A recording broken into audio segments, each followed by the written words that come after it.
Good afternoon, everyone, and thank you very much for joining us.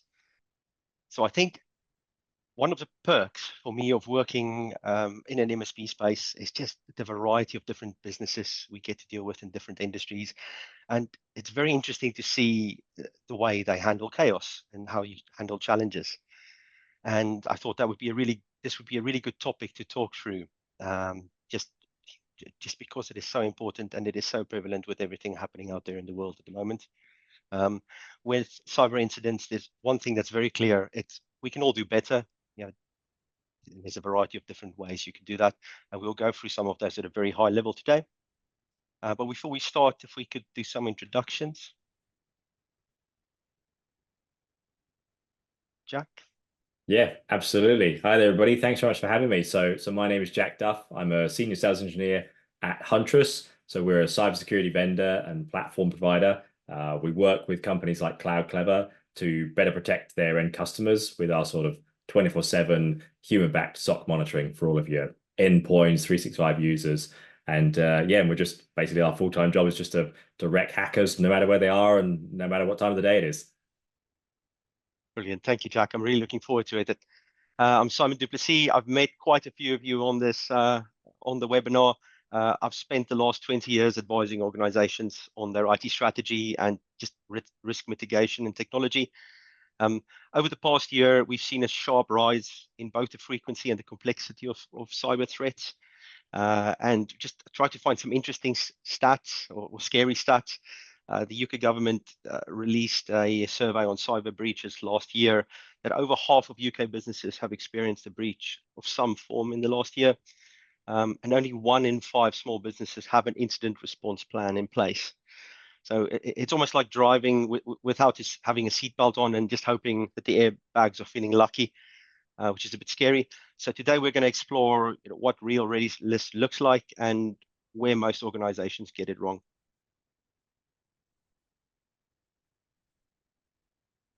So let's start with the most common and really the most dangerous assumption. Everyone knows what to do. A good example would be, it's a Saturday morning, a senior user in your business clicks on a link on their mobile phone. So it's very hard to spot a phishing email on a mobile. You can't look at all the usual cues. They click on their authenticator, they authenticate themselves. Ransomware gets introduced into your organization. No one's aware, no one knows. First employee walks in on a Monday morning and they can't log in.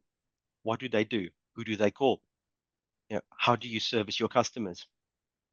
It's not hypothetical, it's happening. And in many cases, that first 30 minutes after becoming aware is spent in confusion rather than in containment. And it's critical to get on top of that. I talked to a lot of prospects and businesses that have had breaches recently. And one of them, I asked, what is your incident response plan? And they respond, well, I'll call Dave in IT and hope he answers. Dave wasn't in that meeting with us because he was on holiday in Tenerife, and they didn't have a plan on what to do in those instances.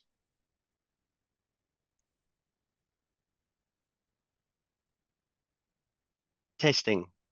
We can have the most well laid out plan, but if we haven't actually tested that plan, we don't know what the challenges are, what could go wrong. I come from a financial services background. I remember doing full DR tests on an annual basis where we knew exactly how long it would take to get the system operational again, how much data we would lose. But when it comes to cyber incidents, many businesses that do the tabletop exercises make it very theoretical and don't simulate the real world pressures. We need to test it like it's real because one day it will be. Then, where is the weakest link? We invest so much in technology, firewall security products, cloud services, but the most vulnerable part of your organization is your people. Social engineering is now a billion pound industry.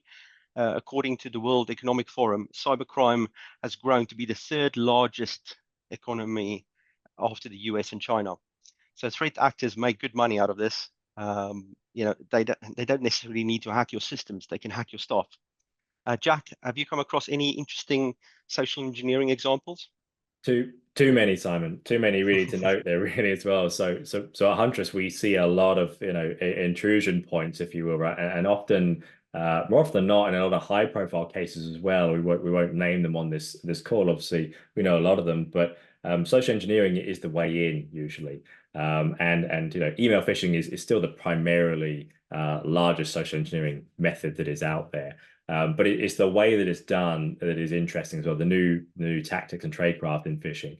And one of them lately that we're seeing quite often is a rise in people using a kind of a fake captcha. We've all used the captcha before, right? We go on a certain website and it says, just verify you're not a robot. You've got to tick this box, or you've got to highlight all the palm trees or the traffic lights in the squares, right? All that kind of inane stuff it gets you to do to make sure you're not a script or a bot, if you will. We're seeing threat actors replicate that in their phishing emails. So the links point to a fake page that says, verify you're not a robot with a fake captcha box.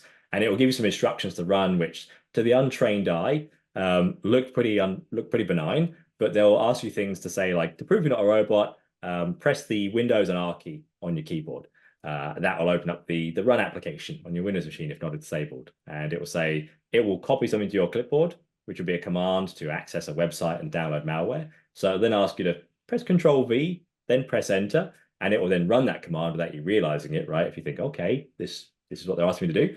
And then you unbeknowingly download malware onto your system, potentially give a threat actor persistent access to your machine to start scanning, running logs, downloading data, and then it all starts to unravel. So these ways they get us to get tricked by things we usually have confidence in. That's very worrying. And there's new challenges coming up every day. Yeah. I think these risks, we're just touching them on a very, very high level. If you want more information, please download the ebook. It's available from our website as well. So just going back to that ransomware scenario, communication. Who updates your staff? That first user that gets into the office. How do they communicate with the rest of the business? Outlook might be down. You can't email that isn't working. Do they have a list of phone numbers for key people in your organization? Many organizations don't have a plan for internal or external comms during a crisis, and that's silence. It creates panic. Is your business regulated? Do you know what the FCA and SRA regulatory requirements are? What do you need to report? When do you need to report something to the ICO? But of course, even if it's not regulatory requirements, GDPR-wise, we're all required to do notifications. Supply chain risk. We can do everything we can on your cybersecurity, enhance it as much as we can. But who looks at your suppliers? It's good to do a bit of due diligence on them as well, and what systems and infrastructure they've got in place. Delay detection and response, Jack. I think this is something interesting that Huntress can definitely help with. Yeah, absolutely. And some of the things we're talking about today here, right, are definitely kind of can be summed up under the cybersecurity pillars. There are a lot of pillars under cybersecurity. Some people call it the CIA triad, and there are other ones out there. But a good one I like to always hark back to is people, process, and technology.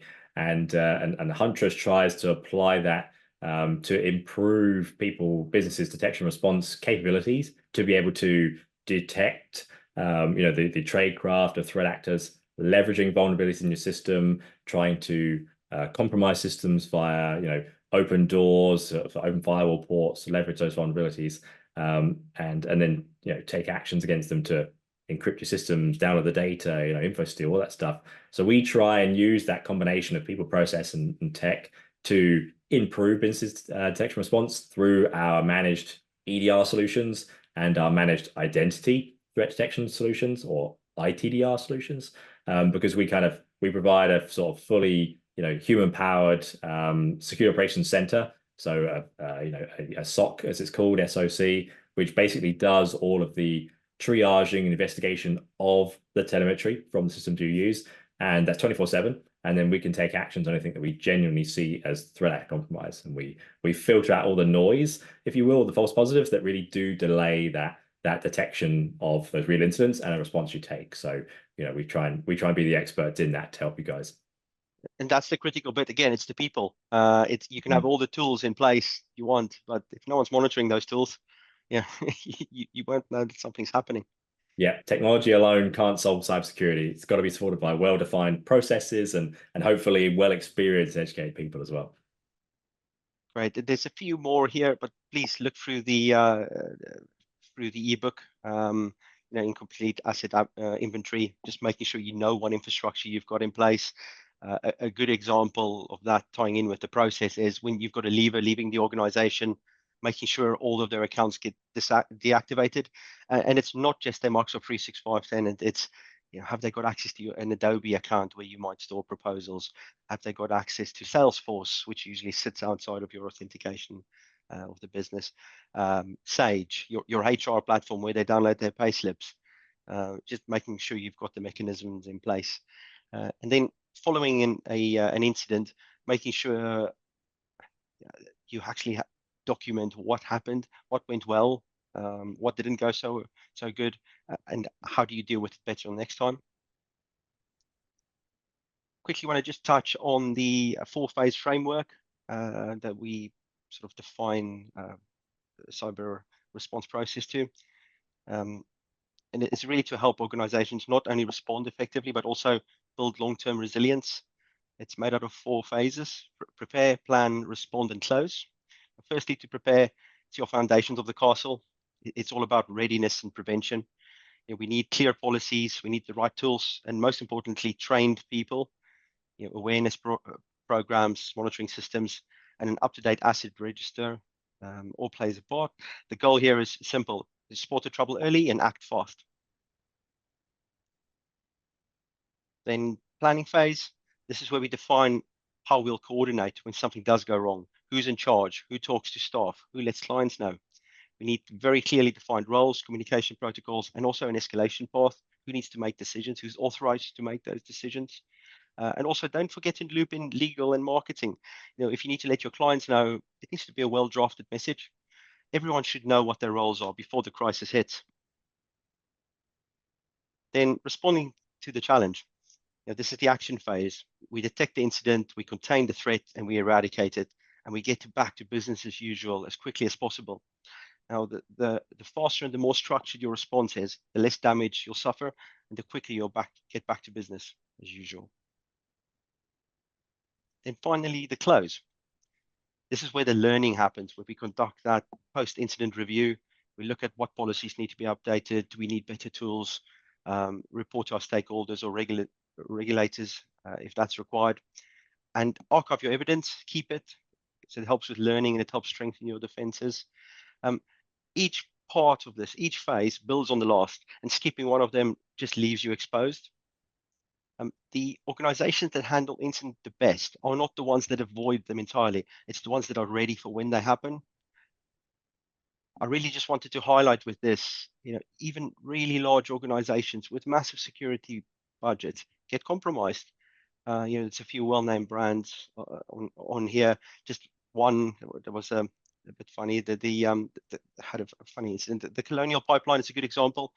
There was a single user account that didn't have MFA enabled on VPN for VPN access. That was compromised, and it led to a ransomware attack that shut down the largest fuel pipeline in the US. The panic was so intense that US officials had to issue a public reminder to not fill plastic bags with fuel.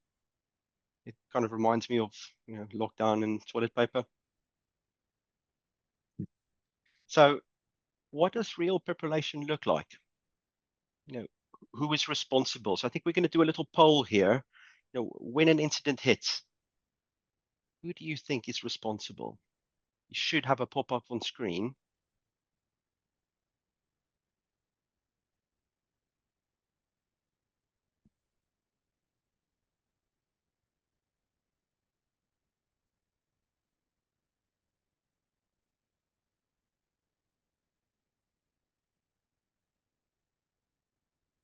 Are we getting some results? There we go. Ah,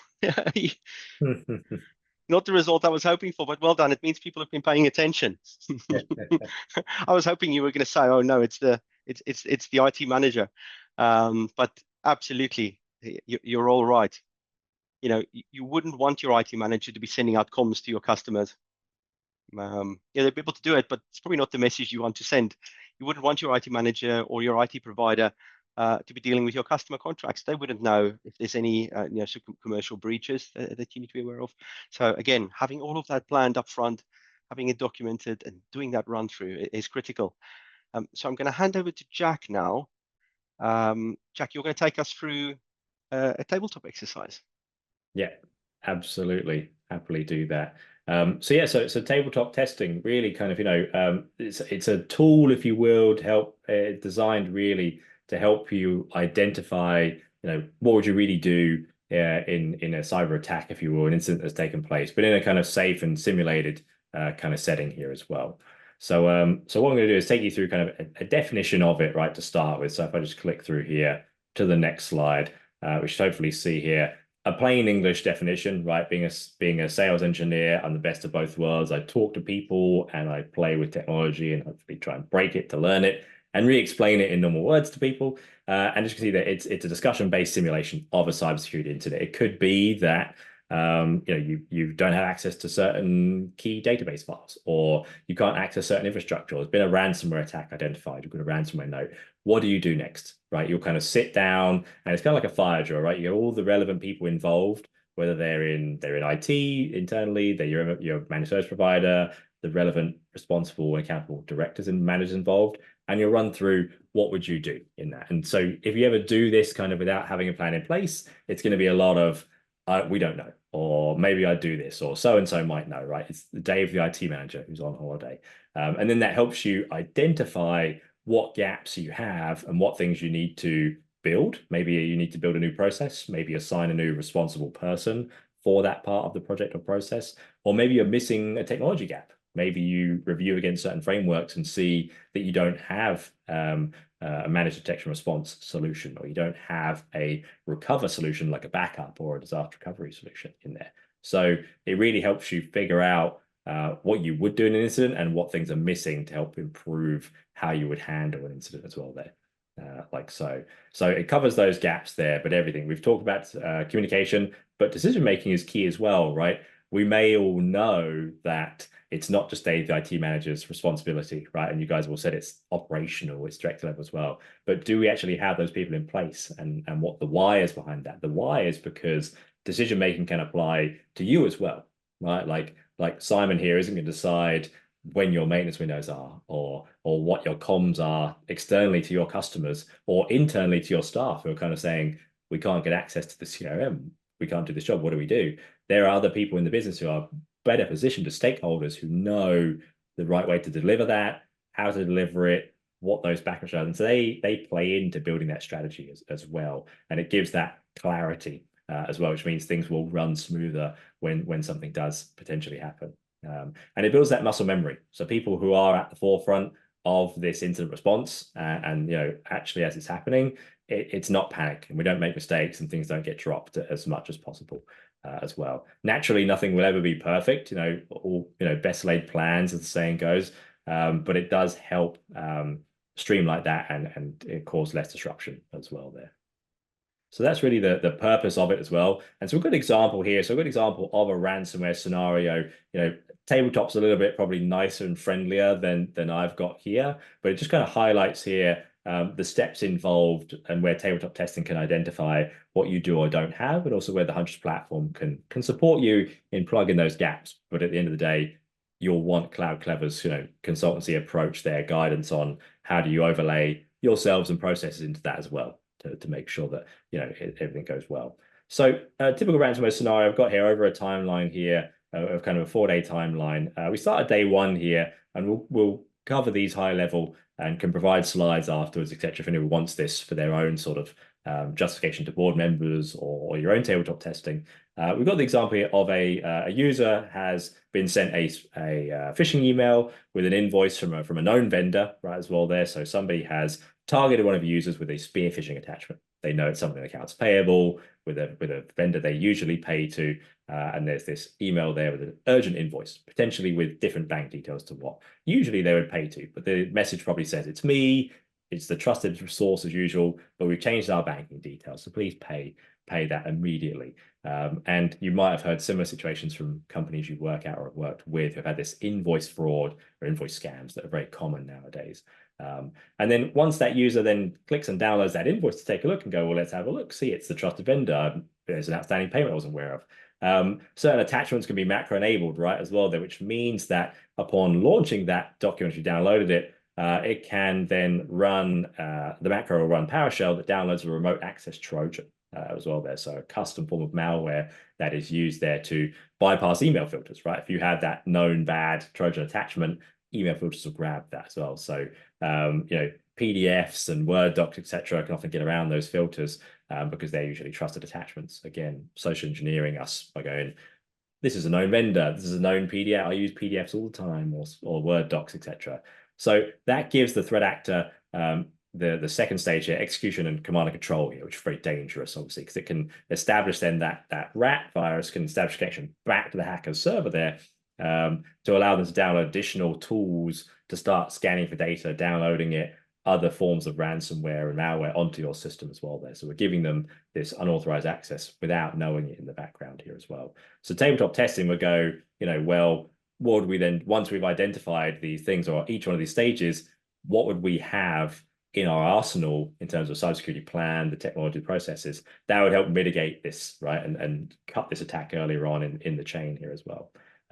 So they're starting to bypass security tools here as well, because they have access to the system here. They're going to try and elevate their privileges. If they're already an admin, they're very, very happy. If they can request IT to raise it via their emails and they go ahead, then they've got access to the keys to the kingdom. And then day two, they've got that persistence mechanism, right, over that. They've got a new user account deployed here. People aren't going to see what they're doing as much as well. And they're finding ways to maintain their access to registry keys and also start to add themselves to different groups and use RDP and other processes to move around your network as well here. And this is only day two, right? This is only day two, flying under the radar. If you don't have 24/7 security monitoring, this stuff is going to not be in front of anybody, and hackers are going to be free to kind of roam around your networks and devices as well there. And then we move on to day three here as well, whereby we start to see they've started to map all the relevant things they can get access to, the systems, the data, and then start to exfiltrate or download that sensitive data. So what hackers love to do lately is they used to just encrypt things and say, hold it to a ransom and say, pay me this money and I'll promise, to give you back the decryption key to open that up. You just got to pay me so much Bitcoin or cryptocurrency to do that. Nowadays, they find a lot more people have resilient backup methods as well, like immutable backup storage. So they're now moving to just pure data extortion. So they go, you know what? Let's copy the data, download it first so we have a copy of it in our own repositories as a hacker. Then we'll encrypt the files. So that way they can get 2 times the money for the same data, because you might pay the ransom to get access to your files again, 2/3 of which people do not receive the decryption key as well, by the way, which is why the government discourages it as well. And it's criminal activity to start with. And then they can also sell your data on the dark web to willing buyers as well. People who might want to delve through it for important sensitive information that could be valuable to other hackers. They get 2 times the money, 2 times the squeeze from the orange, if you will, as they say, for the juice. So they have that access there and they get full impact as well onto the system. So tabletop testing helps you identify, you can kind of categorize it into these kind of stages here about, as mentioned earlier, what are our gaps here? Do we have a tool that might detect the spear phishing there as well? Is there new tradecraft that an email filtering tool might not gather, but a 24/7 security monitor tool may do because it's looking for the behavioral stuff, like Huntress will do as well here. So we just went through a lot of these here. It's in a nice sort of table format for those who kind of want it post the webinar. But if we click onto the next slide here, or the next iteration of this slide, you can see that Huntress, we provide a platform of solutions out there as well to help protect that infrastructure with our 24/7 SOC and security monitoring of that. So we're not just looking for the known bads like antiviruses, right? Antivirus is very important as well there, but we're looking for that behavioral signs of threat actors. And if we find any of that telemetry that triggers off an alert for us, we investigate it. If it's nothing to be worried about, like a false positive, we don't alert CloudClevr, we don't alert you. But if it's a real incident, we can take an action and respond, kick the hacker out, and CloudClevr then wrap around their service to keep you up and get you up and running again properly. And our EDR solution, as you can see, ticks across the board there. So our endpoint detection response, fully backed by our SOC humans. So tech and people and processes again, along with CloudClevr. So those three pillars all well covered. So we would detect and take an action against any one of these. We'd be able to see when macro-enabled documents run dodgy PowerShell scripts. We'd be able to see a connection back to a hacker's server somewhere, right?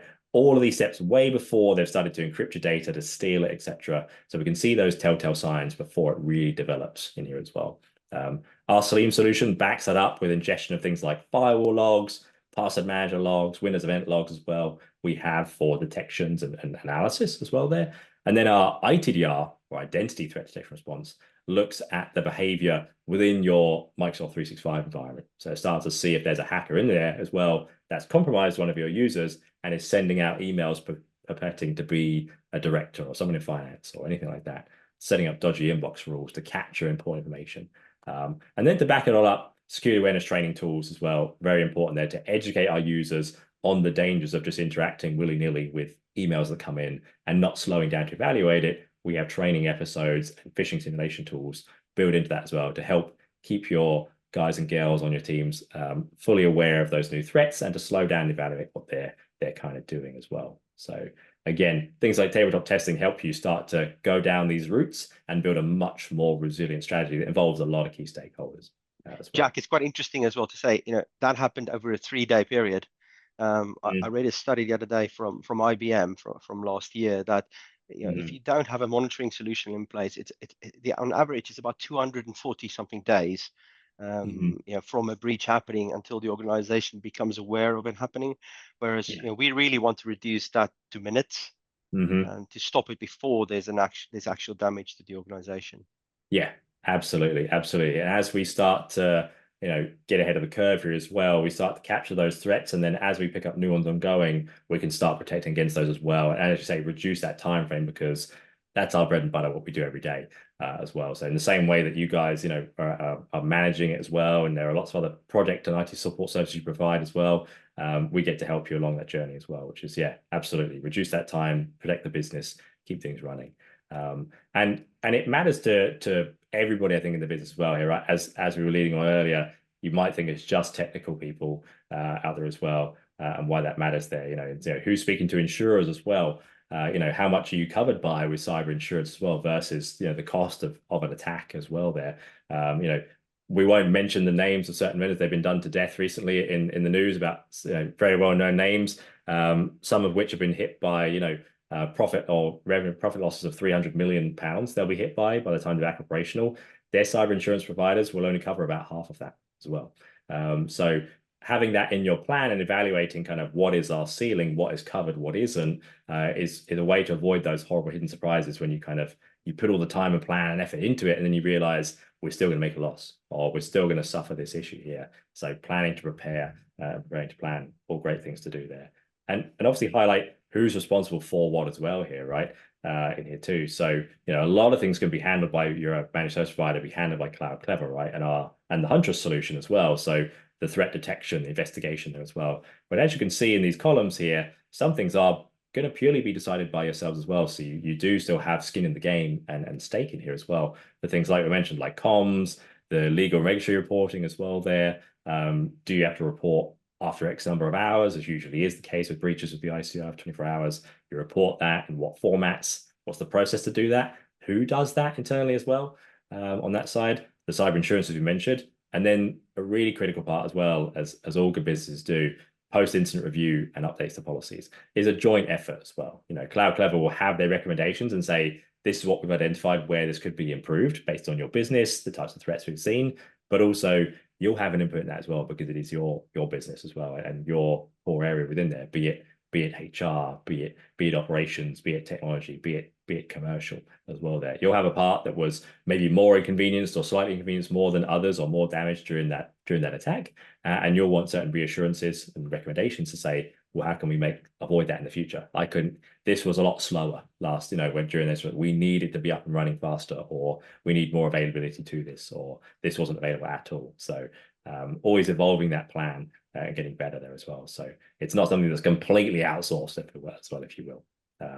But then going back to Huntress as well, right? That whole people, process, technology part of it. So one of those core real offerings that we provide through the CloudClevr service there is the endpoint threat detection, so our managed endpoint detection response there. I touched upon it earlier, but we look for the behavioral signs of threat actors, right? So we're looking for things like on your Windows and Mac OS machines there, the potential malicious processes that might be running as well. Things that end users aren't going to see when they're running on their desktops or servers on their day-to-day jobs. But things like suspicious PowerShell execution, like the ransomware scenario we saw earlier. That macro runs a PowerShell script in the background, nice and quietly. No one knows that's going on. And you would only see that if you went through the logs at a later date, which takes a lot of time to do, to triage all those, or if you have a dedicated solution that will detect for the signs of threat actor behavior, then it's going to jump on that a lot quicker. If you know what bad looks like, you can spot it pretty quickly. And that's what Huntress does as well. We have adversary tactics teams that delve in these murky circles to find out the new tradecraft, new tactics are out there. We update our detectors to look for it. And that's how we capture really quickly these new emerging types of tradecraft and known tradecraft with hackers that are out there. So lateral movement is one. Persistence is another one. There could be things like a malware that's in fileless formats, living in memory. So it's not, antivirus won't capture those known rats, those known viruses, Trojans, etc. out there. If you are leveraging trusted Windows services or protocols people use every day, like remote desktop or secure shell or PowerShell, things like that as well, then it's really hard to identify what's bad and what's not. So you want to use a tool and people that know what is the telltale signs of real people doing it, who are trusted in an everyday business capacity, and those who are not, and those are illegitimate hackers who are trying to compromise your business there as well. But we don't just rely on those front of house detectors for processes and networking. We also deploy things called ransomware canaries, really lightweight little files. They have nothing in them really. They're little PDFs, Excels, Word documents. They're hidden from view from end users there in the documents file per profile on a machine.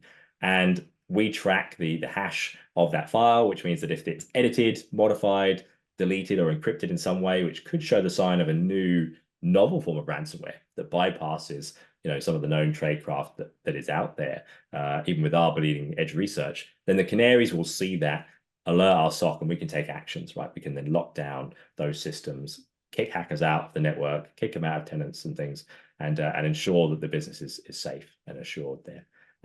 We'll also look for open ports. We'll show you what open doors there are to your network, to the open internet, where hackers can try and metaphorically walk in and try and leverage certain vulnerabilities, connect to open ports with vulnerable services like RDP, SSH, SMTP, FTP, SQL, lots of ones out there, even ones that do have known vulnerabilities that you may not be aware of as well out there too. So we do that. We use Showdown and other providers for that, and even pick up those artifacts that seem benign but could also inflame incidents. Things like credential reports here. So I won't ask for a raise of hands because we're virtual, but those who might store passwords and credentials in Notepad documents, Excel spreadsheets, if they're not encrypted either, big double no-no there as well. Those can obviously, hackers will get on systems. They have a couple of days, as you saw, right? Max on that example we looked at. And their quick, easy, low-hanging fruit is find me all documents with password in the title. And if you have, Jack's passwords for email.txt, that'll pop right up there. They'll download it and they've got it, right? And they might use that to try and access other systems, other apps you may use as well there. So these are little things that we think are helping us every day today could cause much larger problems as well. So our endpoint threat detection tool through CloudClevr is looking for that stuff 24/7 in here. And you see an example here, an example of not one of CloudClevr's customers, but another customer of Huntress here, a commercial real estate company that was compromised by a remote access tool, or an RMM tool, as we call them, remote management monitoring tool. You all know things like TeamViewer and Splashtop and things like that allow you remote access to another machine to monitor it, to take actions on it remotely, provide IT support. If your family's dedicated tech support person, like I am, I'll use tools like that. And basically, you can see here the attack broke down against this real estate company that gave the threat actor access. They had initial access into the systems. They were able to jump on through a vulnerability on there that they leveraged and allowed themselves to have control of that machine. And they downloaded one of these tools onto this machine to create persistence. That means that it's still there even after you reboot the system. They can still jump back to it again. It's persistent. It has that constant access there. And what that allowed them to do was remotely modify things like firewall rules to allow them to gain further access into the network and spread that tool of theirs onto other machines, which allows them to do things like run scripts, allows them to download data, change certain registry keys, all that kind of horrible stuff out there as well. And it's hard for IT admins because those tools are often from trusted providers as well, right? Like TeamViewer and places like that are legitimate companies and good tools. But sometimes they are cracked or modified installers of some of those companies' tools that talk back to hacker infrastructure. And it still appears on the machine as trusted provider. So it's really hard for IT admins to lock down and find what's legitimate and not legitimate use, which again gives us policies and processes again to identify that kind of stuff. What's allowed, what's not allowed, what do we do when that crops up? And so what Huntress did was we detected that through our malicious process behavior, like I showed on the previous slide, that caught that rogue RMM solution. We saw that it was talking back to a management domain that was maybe not the one of the company that it was pretending to be. We could see there were other malicious processes running, like PowerShell scripts that we were running for the first time, doing certain very powerful things. And so our SOC could see that and then quickly isolate that infected machine, which means kick it off the network, which removes the hacker's access. It kicks them out of it as well, because that machine can't talk to anything anymore on the network.